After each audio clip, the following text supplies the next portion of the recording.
Bene data na bashiki bacu,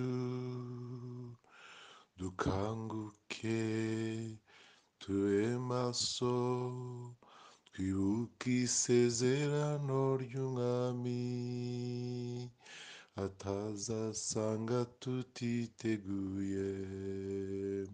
Bene data na bashiki bacu, dukanguke tube maso, twibuke isezerano ry'umwami, atazasanga tutiteguye.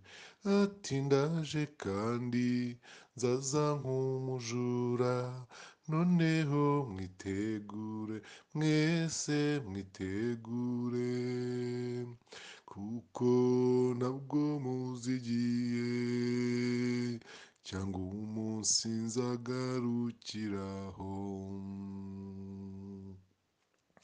Umwami Yesu yaravuze ati, nimusenge cyane rwose kugira ngo mubashe kunesha, kuko Satani abahiga rwose. Umwami Yesu yaravuze ati, nimusenge cyane rwose kugira ngo mubashe kunesha, kuko Satani abahiga rwose. Ati ndaje kandi nzaza nk'umujura, noneho mwitegure, mwese mwitegure, kuko ntabwo muzi igihe cyangwa umunsi nzagarukiraho. Abizera umwami Yesu mwese, mwamamaze inkuru nziza, mubwire ndetse n'abarimbuka, mutumwami ari hafi ku rugi. Abizeye umwami Yesu mwese, mwamamaze inkuru nziza, mubwire ndetse n'abarimbuka, mutumwami ari hafi ku rugi. Ati ndaje kandi nzaza nk'umujura, noneho mwitegure, mwese mwitegure, kuko ntabwo muzi igihe cyangwa umunsi nzagarukiraho. Ati ndaje kandi nzaza nk'umujura, noneho mwitegure, mwese mwitegure, kuko ntabwo muzi igihe cyangwa umunsi nzagarukiraho. Ati ndaje kandi nzaza nk'umujura, noneho mwitegure, mwese mwitegure, kuko ntabwo muzi igihe cyangwa umunsi nzagarukiraho.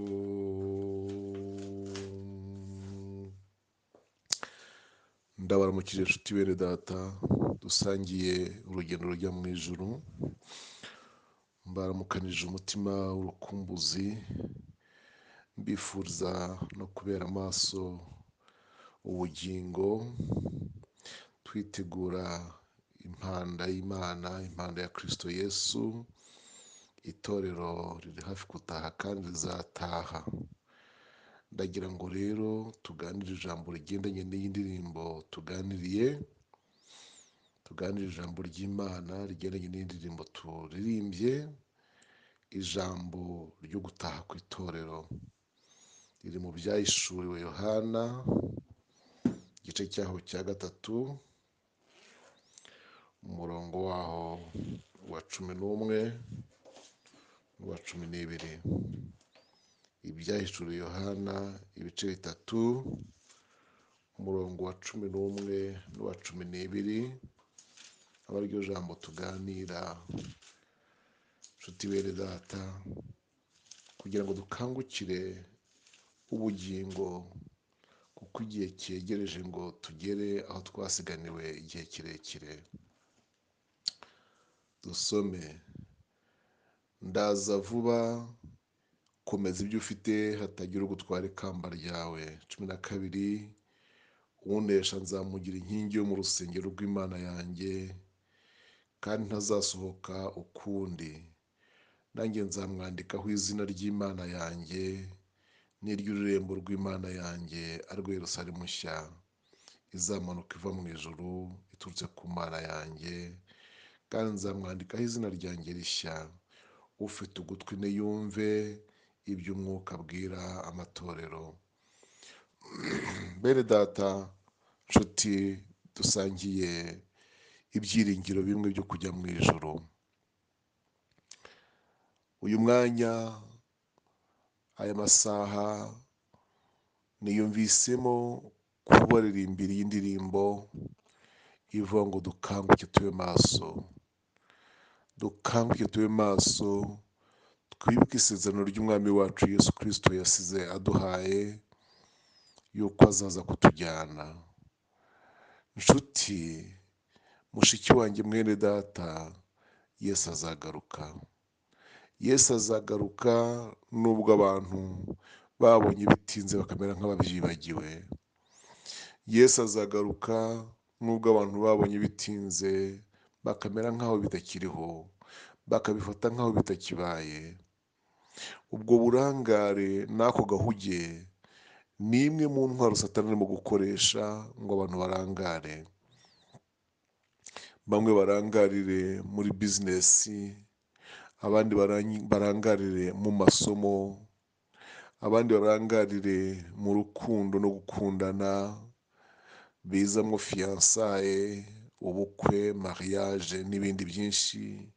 Abandi barangarire mu kudamarara, ariko noneho hariho n'abarangariye mu maganya n'ibihendo by'isi n'agahinda duterwa n'imibabaro yaho n'ubukene bwaho n'ibibazo byaho. Ibyo byose bene data, ntihagire ikibibagiza yuko impanda izavuga, itorero rigataha. Impanda izavuga, niko Pawulo yabwiye Abakorinto, kandi naho ndashaka kuhasoma hariya nasomye nkaza kuhagaruka nyuma njya gusoza. Pawulo yandikira Abakorinto mu rwandiko rwe rwa mbere, igice cyaho cya 15 umurongo wa 15, wa 51, igice cya 15 umurongo wa 51. Dore mbamenera ibanga, ntituzasinzira twese, ahubwo twese tuzahindurwa mu kanya gato, ndetse mu kanya nk'ako guhumbya, ubwo impanda y'imperuka izavuga. Impanda izavuga koko, abapfuye bazurwe ubutazongera kubora, natwe duhindurwe, kuko uyu mubiri ubora ukwiriye kuzambikwa kutabora, n'uyu mubiri upfa ukambikwa kudapfa. Ariko uyu ubora numara kwambikwa kutabora, n'uyu upfa ukambikwa kudapfa, nibwo hazasohora rya jambo ryanditswe ngo urupfu rumizwe no kunesha. Imana ishimwe. Ijambo nashakaga muri aya ngaya ni iri rivuze ngo impanda izavuga, impanda izavuga koko. Nshuti bene data dusangiye kujya mu ijoro, impanda izavuga. Haleluya! Impanda izavuga, abapfuye bizeye bazurwe. Ngiyo n'impamvu yatumye Yesu ashyiraho umuzuko wa mbere. Ni uko umuzuko wa mbere ari umwihariko w'abera gusa. Tubisanga mu gice cya 20. Umuzuko wa mbere ni umwihariko w'abera gusa, w'abapfuye bakijijwe, w'abapfuye bizera. Aho ngaho mpasobanurira gatoya, hari n'abapfuye batunganya ubugingo bwabo ku munota wabo wa nyuma, baritunganya bikiranura na Kristo. Abo nabo bazazuka. abo ni nabo bazanabatangaza, ibyabo bizatuyobera twibaza igihe batunganyirije ibyabo. Niyo mpamvu ngo mu bintu bizadutangaza cyangwa bikatuyobera ni ukubona abo tutibwiraga kubona no kuzabura abo twibwiraga kubona. Umwami adufashe cyane. Rero ndagira ngo ngusabe ukangukire ubugingo, ube maso, wirinde ibyaha biriho kuko impanda izavuga. Haleluya! Impanda izavuga, uwo muzuko wa mbere ubeho, hanyuma natwe aba bazaba bakiriho, niko Pawulo yanditse, duhindurwe tujye kumusanganira mu bicu mu kirere. Twebwe bazaba bariho. Iyo Pawulo yandikaga gutyo wagira ngo nawe bizasanga akiriho, ariko siko byaje kugenda. Dore byasanze yaragiye, nawe azazukana n'abandi bera. Nawe mwene data ushobora kugenda mbere y'uko impanda ivuga, ugiye n'igare. Niyo mvugo y'abakristo, igare. Iryo jambo igare biva muri iriya ndirimbo ya Eliya, kandi nk'uko Eliya yajyanywe n'ingoga, nanjye uko niko nzava mu isi. Biva kuri ariya magare rero y'umuriro ayo Elisa yabonye yamuzamukanye akamujyana. Naho ngaho iryo jambo igare rituruka, kandi amagare yagiye atwara abakiranutsi benshi, abo muzi n'abo mutazi. Ariko wowe uteze amatwi ijambo ry'Imana uyu mwanya, ibuka abantu uzi igare ryatwaye, inshuti zawe, urungano rwawe, abakozi b'Imana batandukanye uzi amagare yajyanye. Mwene data, mushiki wanjye, ibuka ababyeyi bajyanywe n'ayo magare, ibuka abaririmbyi bajyanywe n'ayo magare, ibuka abanyamasengesho bajyanywe n'ayo magare, ibuka abadiyakoni buriye ayo magare bakagenda, ibuka abapasitori, ibuka abashumba, ibuka abantu bazamukanye n'ayo magare bakagenda mbere yacu, bakadutanga, bakadusiga inahangaha. Ayo magare yaje mu buryo bwinshi. Amwe yaje mu buryo bw'uburwayi, abantu bararwara, bararemba, igihe kiragera baratabaruka kandi barababaye cyane, ndetse batwaye ibintu byinshi byabavuzaga. Abandi bagiye tutanarwaje rwose, barasinzira bucya bumye byarangiye. Abandi bazize impanuka zo mu muhanda, iza moto, iz'amagare, iz'amamodoka, ndetse hari n'abazize iz'ikirere, ndavuga indege. Hari n'abazize iz'amato, ubwo turavuga inzira zo mu mazi. Ayo yose yabaye amagare. None igitangaje kinababaje, hariho n'abishwe n'abandi bantu. Iryo naryo ryabaye igare ku mukiranutsi. Mwene data, uburyo bwose bushoboka bwabaho, ndagukangurira kuba maso, kuko uburyo bwose burahari kandi burashoboka. Nawe wagenda nk'uko abandi bagiye, nawe wazamuka mbere, ariko utanazamutse mbere, impanda yo izavuga. Nivuga bizagenda gute? Mbese uzaba witeguye gusanganira umwami wacu? Mbese umutima wawe urejejwe? Mbese mu mutima wawe harimo ibiki? None haba hakirimo inzangano, none haba hakirimo amatiku, none haba hakirimo amarari y'umubiri y'ubusambanyi, none haba hakirimo amarari y'ubutunzi agutera kuriganya, kwambura n'ibindi. None mu mutima wawe haba hakirimo inzika n'inzigo y'abantu bananiwe kubabarira. None mu mutima wawe haba harimwo amagambo yo gusebanya n'ay'urubwa. None mu mutima harimo ibikingo bitunganye, ariko tujyane mu ijuru. Umwami Imana arampatira gukangurira abera, kubakangurira ubugingo buhoraho no kwitegura impanda. Umwami Imana arimo arampatira kubwira abera ngo nimukanguke, impanda igiye kuvuga. Ibimenyetso byose twarabibonye, ibimenyetso twabwiwe twarabibonye. Biriya byose dusoma muri Matayo ibice 24, umurongo waho wa mbere gukomeza kugera kwa 31. Ibyo bimenyetso byose twarabibonye. Niyo mpamvu ngusaba mwene data mushiki wanjye, gukangukira ubugingo ngo tujye mu ijoro. Erega ndaguhwitura gutyo ngo tutazabura ingororano z'imirimo twakoze. Ndagukangura gutyo ngutera umwete ngo na hato tuzasigara mu isi kandi nta n'icyo wayiboneyemo. Kandi simvuze ko abagize icyo bayiboneramo ari bo bakwiriye gusigara. Oya, yaba uwayibereyemo, uwabayeho nabi muri iyi si, yaba uwabayeho neza, twese dukwiriye kujya aho heza handi tuzajya urugendo rw'umuntu ku isi rurangiye. Umwami adufashe cyane. Aya magambo rero twasomye mu byahishuwe yavuze ngo ndaza vuba, komeza ibyo ufite hatagira ugutwara ikamba ryawe. Ndaza vuba, uwo ni Yesu. Ndaza vuba, komeza ikamba ryawe rikomeze, shika sana kile ulicho nacho.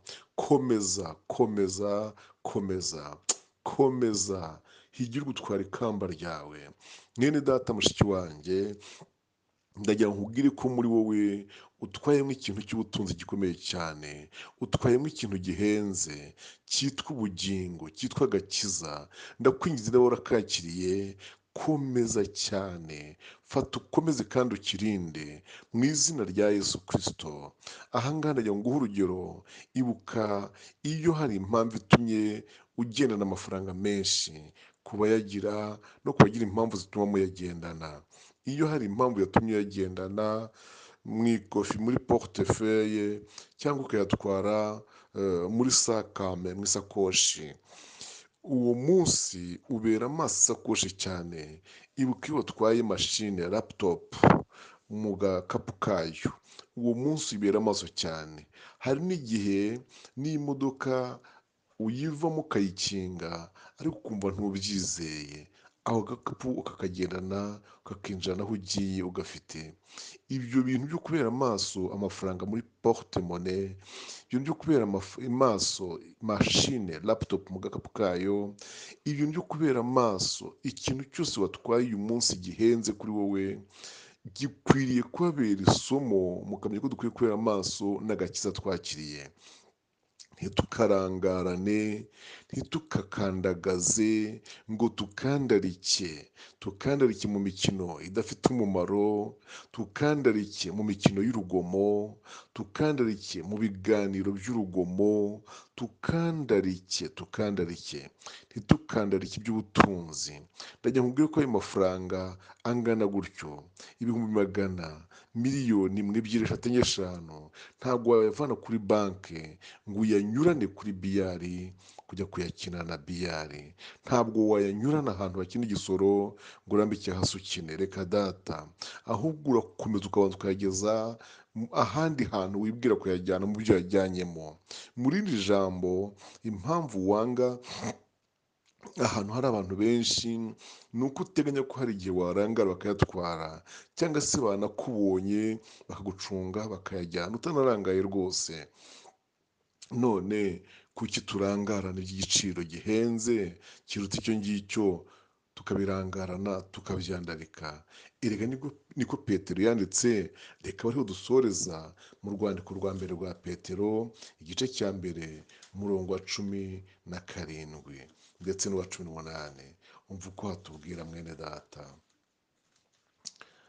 kandi ubwo uwo mwambazamo mwita so, arucira umuntu wese urubanza rukwiriye ibyo yakoze, ntarobanure ku butoni, mumare iminsi y'ubusuhuke bwanyu mutinya.